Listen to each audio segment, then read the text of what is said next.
Hello everyone and thanks for hanging out with me. Today we are driving the Volkswagen ID.7. This is a prototype, so not everything is like it will be in the production car, but we can see how it feels like to drive, how the suspension is, how the steering is. You can look a bit through the new display that they have, the new 15-inch display with new features, different button layout and everything. It's gonna be exciting. The ID.7 has an amazing drag coefficient, only 0.23. We can have two different battery versions, the old 77 kilowatt hour and the new 86 kilowatt hour usable energy. And in the rear we have a new motor, now 210 kilowatts, there's 286 horsepower, 545 Newton meters of torque. It's a new, more efficient motor and it's water cooled and oil cooled.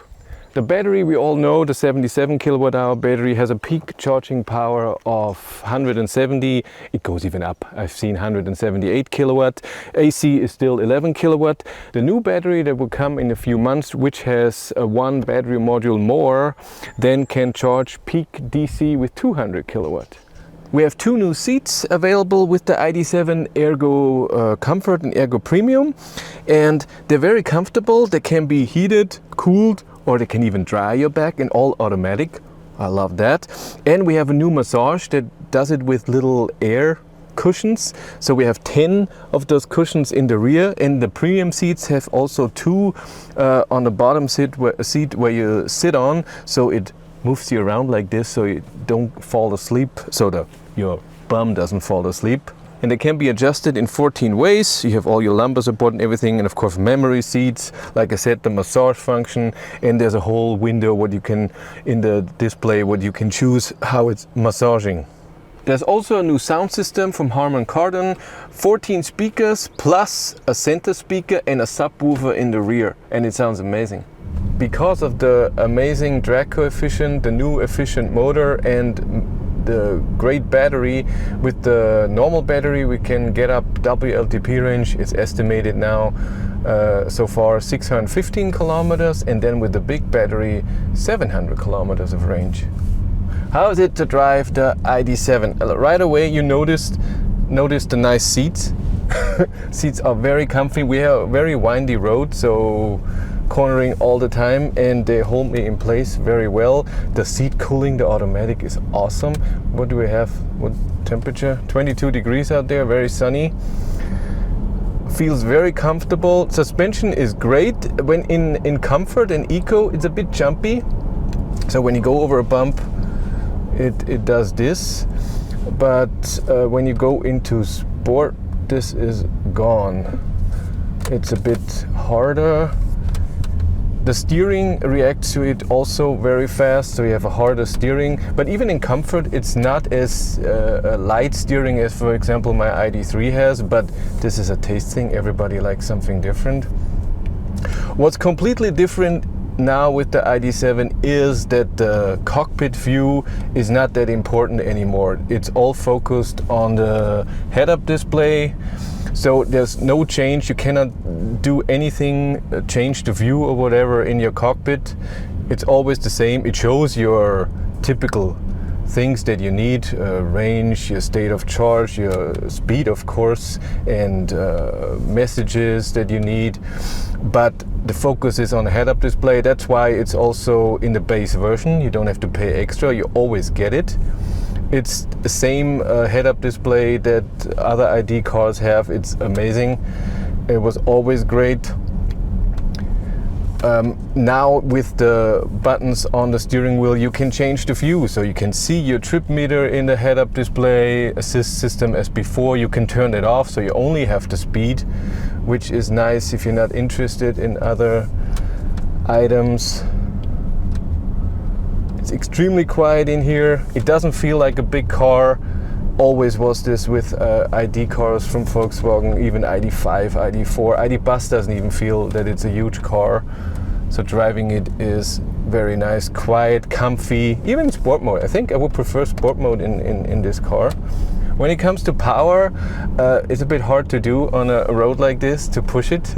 So I don't know.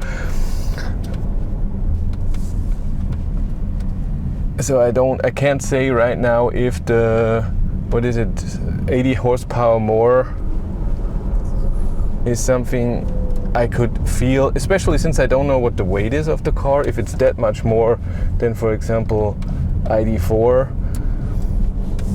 But for me, ID.4 with just the rear wheel drive 150 kilowatt was always a bit underpowered. It would always be GTX version for me. Even this they could push a bit.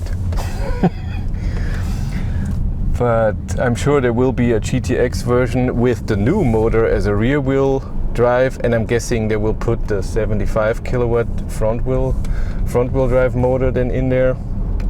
I'm guessing, I don't know.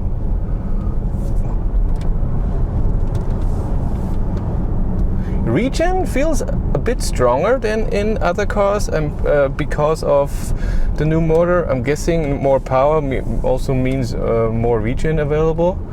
But the cornering is awesome. Brakes have a nice feel. It was always a problem in my ID.3, but I had one of the first cars, so there's a problem.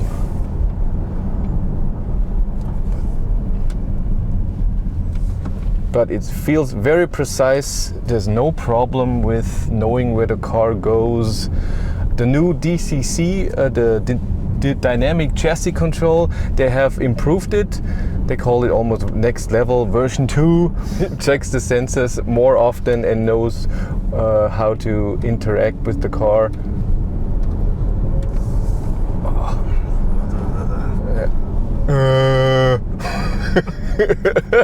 Oh, it's my old car, Hyundai Matrix, before the ID.3.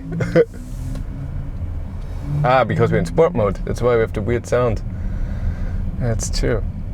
Yeah, the driving sound, pedestrian warning sound under 30 kilometers an hour can be now changed between sport mode and exterior engine sound, sport mode and comfort mode. And comfort, wrong one. Comfort is the old one, and sport sounds now a bit different. I don't know if you can hear, I doubt it.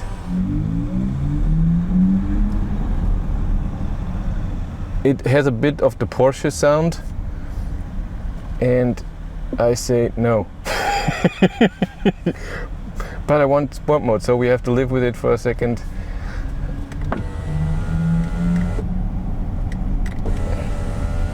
I can do it. The new 15-inch display is really nice, that there are no buttons underneath, and now the temperature and volume buttons are illuminated. Of course you lose the gesture control, that's now gone, but who used that anyways? Nobody. Almost nobody. It's a nice layout. It has everything you need. It's nice that all of your climate functions are here underneath, and you have your favorites up here, and you can have more favorites in there that you can change.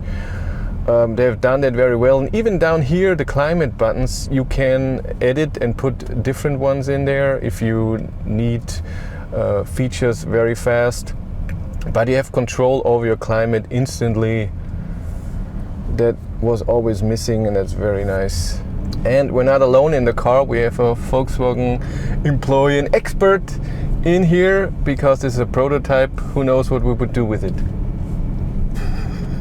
With the ID.7, Volkswagen is trying to make the cybersecurity when it comes to car connection to the cloud and with your account better. They have new standards that are starting with the ID.7 that, like I said, the data that has been transmitted to Volkswagen from you, from the car, is more protected, and they're really taking care of that. I haven't noticed anything myself with that problem, but I can see in the future when cars get more and more connected and all the features and everything, and it would be nice that it always works and not bad people play around with it. But that's it for me. Thank you very much for watching. Have a great day and take care.